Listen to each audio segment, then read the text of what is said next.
Hi guys, and welcome back to my channel. If you have been following my channel for a little bit, you will know that I am a German girl, mostly talking about my experience as an exchange student in the United States of America, because I did a student exchange for about a year in Texas. But a lot of people have actually left comments on my videos asking me to also speak on the other side, meaning what it would be like to be an exchange student in Germany and what people that want to do their student exchange in Germany need to know before coming here. So I thought, you know, why not switch it up a little bit and actually talk about the things that you should definitely know before becoming an exchange student here in Germany. So the first thing I want to talk about today is the German mindset. Now, coming from a German, I can be critical and say that Germans are a very special breed of people. We are quite particular in certain ways that will be quite tough for exchange students or just new people coming in to deal with in the beginning. Whether you are an exchange student, somebody that comes here to study at university, whether you come here for, you know, professional reasons like getting a new job over here, you are going to find that Germans do not tend to talk to people they've never met before. So whether you are in the streets, public transportation, in a new workplace, in a new school, people do not tend to go up to you very much. I have experienced the polar opposite by going to the American South, and Americans, and especially Americans in the South and states like Texas, are very known to be super open to just come up to people, talk to people they've never met before, or even strangers that they just met by accident. You will always hear nice little kind of meaningless but very sweet conversations start at a gas station or in a restaurant or wherever. You will not find that in Germany. Germans talk to people they know, and you will rarely find them to speak to people that they don't know. My father actually does that, and he is German, but he's one of the very few Germans who actually really likes to talk to people that he doesn't know when, you know, a situation arises where it would be possible. And he always gets weird looks because it is super uncommon to just start talking to people or to make a joke and kind of, you know, start a like meaningless conversation like that. Germans are not like this. We like to have a point to a conversation, and if we don't really know the other person, we feel like there is no point. So incoming exchange students will probably feel like they have a hard time starting conversations with Germans. So that's definitely something you should keep in mind, and you should realize it's not about you, it's just the way Germans are. They don't mean to offend you, it is just what it is. That's also the reason why exchange students coming to Germany will probably find it somewhat hard to make friends in the beginning. But again, as I said, give it time. You know, Germans need some time to warm up. It's not gonna happen in the first month, but what I can vouch for is that once you do make a German friend, it is more than just a loose like acquaintance or kind of a loose friendship. It is actually going to be a friend for life that you can always count on. That's the one thing. Germans can appear to be very cold, but once you actually get into our hearts and we actually get really attached to you and form like a true friendship, you will always be able to count on us. You will always be able to call us in the middle of the night if you need any help. You can call us after 10 years of not speaking and we will still be your friends. So yeah, definitely. Once you do make a German friend, you have a friend for life. It might just take you a little bit longer to get there. Another tip I have for you when coming to Germany is to never call anybody sir or ma'am. That's something that is very common and very polite in the American South. Everybody is sir or ma'am. Do not do that here in Germany. Everybody will look at you really weird, but there is a polite form. I'll put it up here. It's called Sie. So do use this polite form when talking to people that are visibly older than you. So strangers on the street that are much older. So if somebody might be looking 25, I wouldn't call them that. But if somebody is maybe 35 plus, I will definitely use the polite form on them. Always use it in a professional field, so with colleagues, and maybe if you're going to the doctor, definitely always use it with teachers. Do not ever call your teacher by their first name. We never do that here in Germany, so just don't do that. The way it works, if you are, you know, using the polite form, which should always be your default mode, is that the older person or the person that's higher in rank will usually offer you the non-polite version. And once they offer you that version, you then offer it in return, and then you can refrain from using the polite form. But if you are ever in doubt, just use the polite form. You wouldn't do it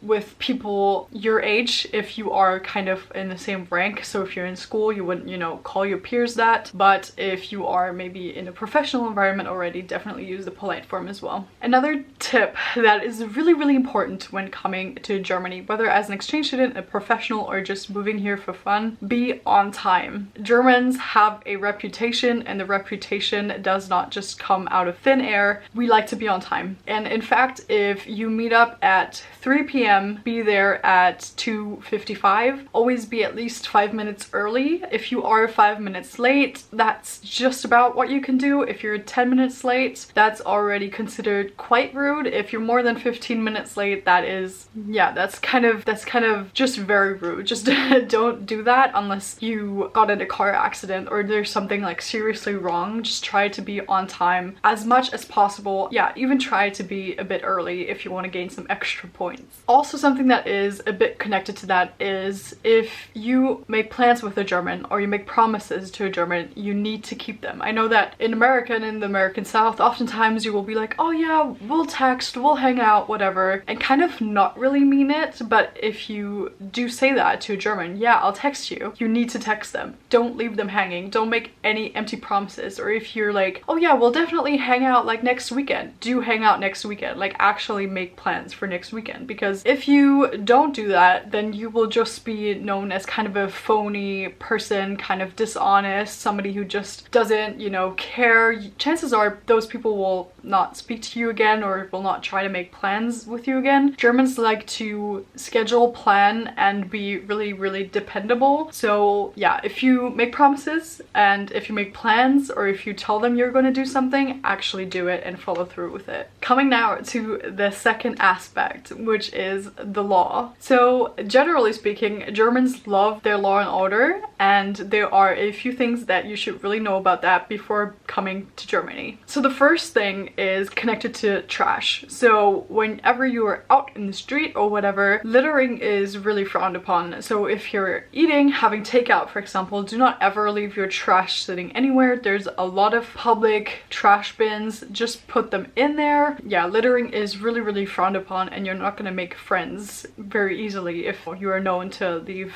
all of your stuff around. Also, Germany is very particular about dividing their trash. So definitely divide your trash correctly. Otherwise, you're going to get into huge trouble with your host family, with colleagues at work, or even with your landlord. So definitely look up the rules on how to divide trash in Germany and try to stick to them. Connected to that also is, in recent years, Germans have attempted to become more and more eco-friendly. So, you know, try to be eco-friendly. Do not do something like using throwaway plates or cutlery. Do not drive absolutely everywhere. Do not use shopping bags that are one use only. Try to refrain from plastic as much as you can. It's going to be much easier making friends, because if you invite people over and you only have plastic plates and cutlery, then it's definitely gonna put you in a bad light, and also it's kind of prohibited to do that now. So definitely try to be somewhat eco-friendly and keep that in mind. That's gonna really earn you some plus points here. Also, some other rules that you should know when going into the German public is that jaywalking is a punishable offense. If police isn't around, you'll usually not get punished, but it is just a fun fact that you should probably know if you don't want to get fined. Also, if you are old enough to drive over here, make sure that you actually look at all of the millions of traffic rules, as well as rules of where you are allowed to park and where you are not allowed to park. I know that in the US there's a lot of space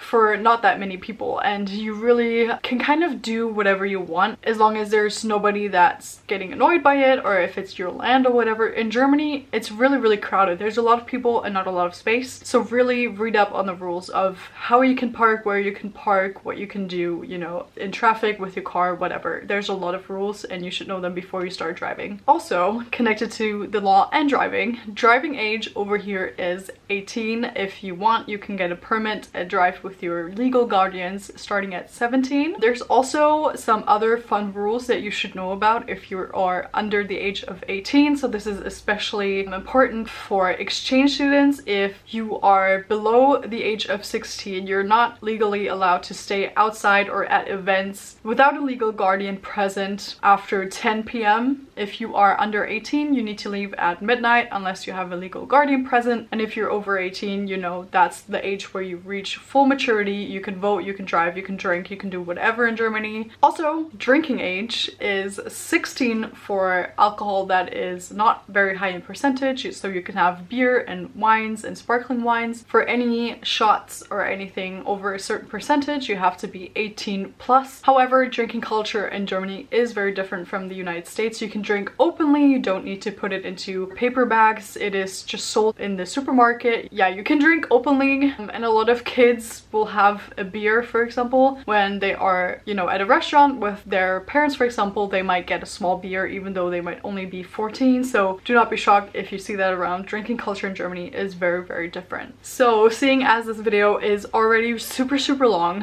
I have decided to actually split it into two parts. So this is part one of what you need to know before coming to Germany as an exchange student or as a young professional, or if you're just moving here. I will definitely also film a part two, so keep your eyes peeled for that. That is coming very soon. But for now, I will end this video right here. If you enjoyed this video, then please give it a thumbs up. And also, if you do not want to miss part two or any of my future content, please make sure to hit the notification bell as well as the subscribe button. And if you have any other questions about German culture or what you need to know or anything at all considering exchange students or coming here or going to the United States, please leave it down in the comments below and I will definitely make a video about it and reply to you as soon as possible. And with that, I have nothing left to say but to thank you guys so much for watching and see you in my next one. Bye!